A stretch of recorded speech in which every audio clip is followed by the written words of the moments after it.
안녕하세요. 이번 시간은 분당의 형성인데요. 분당이 뭔지 그냥 간단하게 알아보도록 할게요.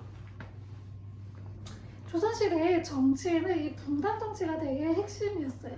그 이전까지 조선 초에는 훈구 세력 중심으로 이제 정치가 돌아갔다면 선조 이후부터는 사림 세력들이 이제 정권을 장악을 하고 자기들 안에서도 당이 나눠져서 분당 정치가 시작이 됐어요. 일단 사림 세력은 지난번에 했는데 혹시 기억하세요? 성종 때 훈구 세력을 견제하기 위해서 사림 세력을 조금씩 등용하기 시작했다고 했고, 이후에 사화로 사림 세력들이 완전히 많이 피해를 입고 이렇게 되니까 사림 세력들이 지방으로 내려가서 서원에서 자기네들의 세력을 키우고 있다가 언제 다시 등장을 하냐? 선조 때 본격적으로 정계에 진출을 합니다. 그래서 사림 세력이 본격적으로 이제 정계에 진출을 하는 거는 선조 때라고 보시면 됩니다. 이 사림 세력들은 쭉 한 마음을 가지고 조선이 망할 때까지 있었던 게 아니고 그 안에서 정치적 견해 또는 개인의 이해관계에 의해서 여러 당으로 분파가 됐어요. 지금 우리나라도 다당제잖아요. 그래서 당이 되게 먼저 정치하는 당이 여러 개가 있잖아요. 그런 것처럼 조선시대에도 마찬가지로 정치의 의견에 따라서 당이 여러 개가 있었다라는 거예요. 처음에는 이제 동인과 서인으로 나눠졌는데 왜 나눠졌냐면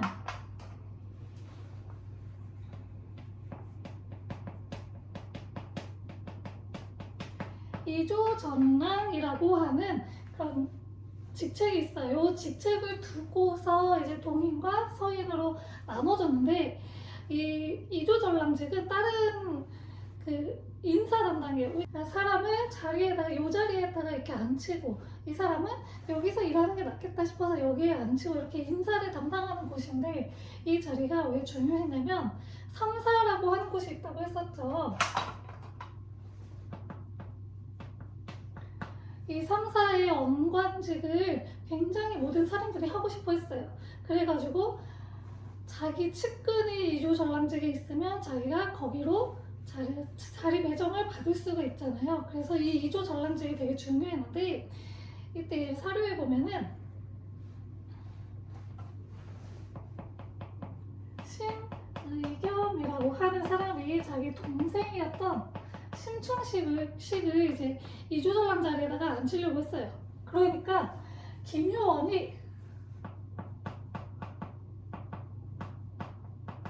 아니 이조전랑 자리가 무슨 외척들이 다 가져가는 자리냐고 비난을 하기 시작을 해요. 그러면서 심의겸 편에 선 사람과 김효원 편에 선 사람이 나누어지기 시작을 합니다. 그러면서 동인과 서인으로 나뉘는데 이거 자리가 조금 바뀌었는데요.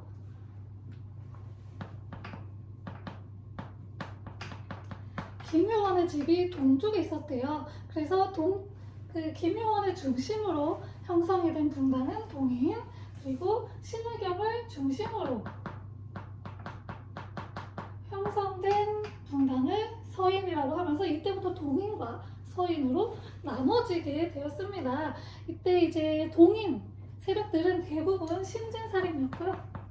새로운 좀 젊은 애들이었죠. 서인들은 기존 기성사림, 나이가 조금 있는 기성사림이 서인 세력의 대부분이었다고 합니다.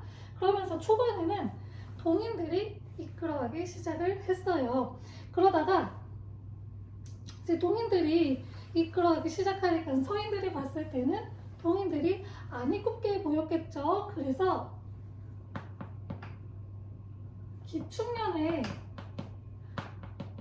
옥사가 하나 일어나게 돼요. 이게 뭐냐면 서인 세력이 정여립을 몰아간 사건이에요. 왜냐면 정여립이 원래 서인이었거든요. 근데 얘가 그 서인의 이의가 있었어요. 이의가 죽자마자 그 이의를 비판을 하기 시작을 하면서 동인 편에 갖다 붙어요. 그래가지고 서인들이 안 그래도 동인도 지금 꼴보기 싫었잖아요. 근데 어떻게 얘를 굴려줄까 하다가 정렬입이 딱 이렇게 해버리니까 정렬입이 모반을 일으키려고 합니다. 하는 누명을 씌워버리면서 관련된 동인들을 싹 다 옥에 가둔 게 기축 옥사예요. 그러면서 이때 정철이라고 하는 사람이 동인 탄압에 앞장섰던 사람이에요.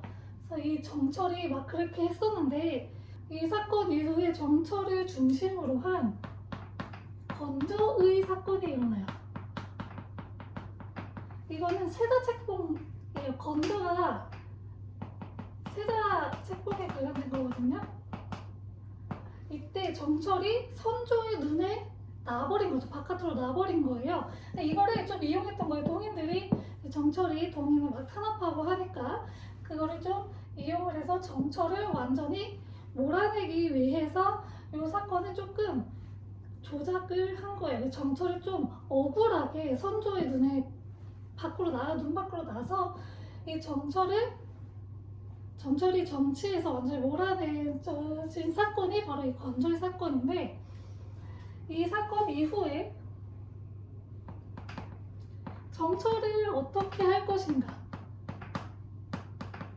정철의 처리 문제를 놓고 북인과 남인으로 나뉘었고요. 이 이후에 북인이 정권을 잡게 되는데요. 이후에 광해군이 이제 왕에 오르거든요. 근데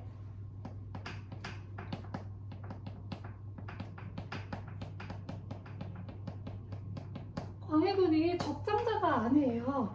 후궁의 아들인데 심지어 첫째가 아니고 둘째예요. 그래갖고 광해군을 위에 이제 왕위를 있게 하냐 아니냐를 두고서 세력이 나뉘었어요. 그래서 대북과 서북으로 나뉘었는데 이때 광해군을 지지했던 세력이 대북 세력이에요.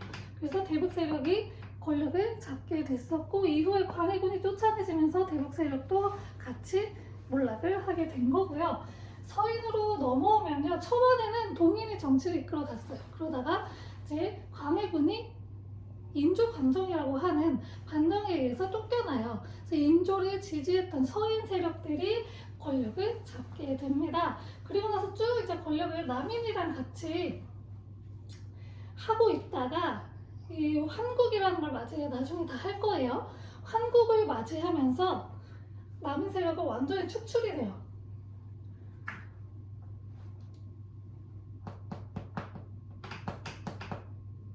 그러면서 남인 세력이 완전히 축출이 되면서 이 남인을 어떻게 처리할 거냐를 두고 노론과 소론으로 나뉘게 되고요. 노론은 강경파였어요. 다 그냥 죽여버리자. 소론은 온건파. 그래도 좀 수용하자 라고 해서 이렇게 나뉘어졌고, 노론이 정권을 잡게 되었습니다. 이렇게 해서 분당이 크게 이런 식으로 형성이 됐다는 거. 이 이후에 뭐 벽파, 식파, 호론, 낙론 다 있는데요. 거기까지는 모르셔도 되고 이 정도까지만 아셔도 될 것 같아요. 그래서 간단하게 분당이 어떻게 형성이 되었는지 그 전개 과정을 간단하게 살펴보았습니다. 감사합니다.